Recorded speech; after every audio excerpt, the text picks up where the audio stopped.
In 1906, a group of 6 teenagers were discovered living on the Tongan island of Ata.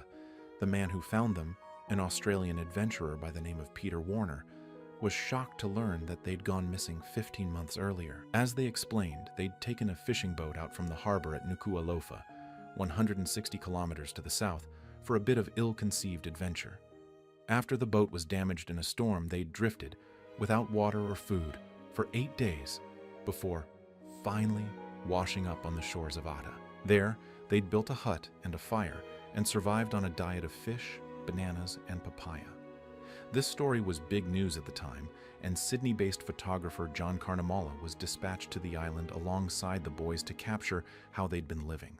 The teenagers' story made international headlines, but was subsequently forgotten until May last year, when it was finally resurfaced by author Rutger Bregman. Until now, none of the boys had given a complete podcast interview of their ordeal. Here, 74-year-old Sione Felipe Totau, better known as Mano, describes his experience as a 19-year-old on the island of Ata. I grew up on the little island of Ha'afeva in Tonga. It's a small place, about 2 kilometers by 1 kilometer. So when I started to learn geography and history, I looked at Fiji, New Zealand, and Australia, and they were all far, far bigger. I was always thinking to myself, how can I get out of this environment? I wanted to see the wide world. One day, one of my friends in school told me, "We'll go down to Fiji. You want to come?" He was talking about stealing a boat, and I said, "Oh, okay, I'll join you." After school that day, we walked down along the beach and we looked at the boats. There was this man parking his boat in the same area every day, always at about 6 or 7 in the evening. So when he went home, we took the boat and sailed out. There were 6 of us on the boat, aged between 15 and 19.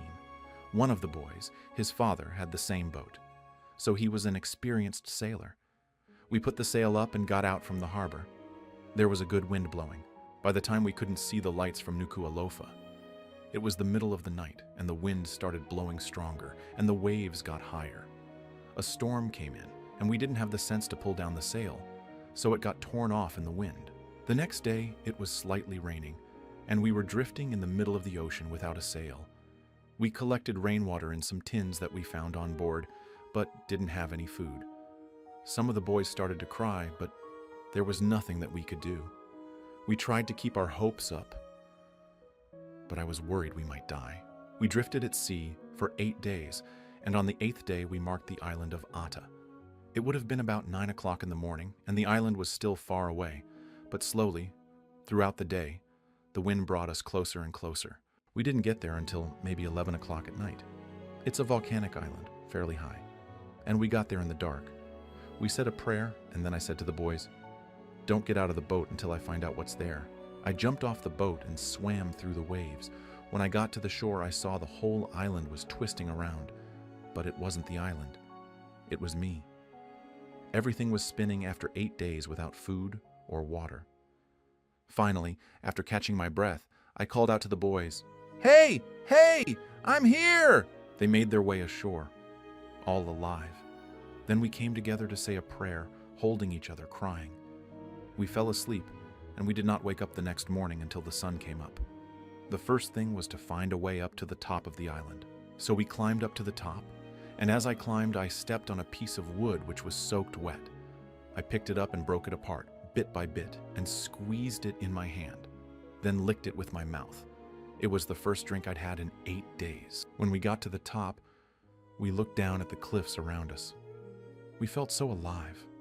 We'd stepped on dry land, and that gave us far more hope than when we were drifting out at sea. We tried to make a fire, but we were still so weak. But we kept trying every day, and we kept going down to the sea, hunting for shellfish. We found some papaya and coconuts, and finally, we got strong enough to rub some pieces of wood together. Faster and faster, stronger and hotter, until they started burning, and we made a fire.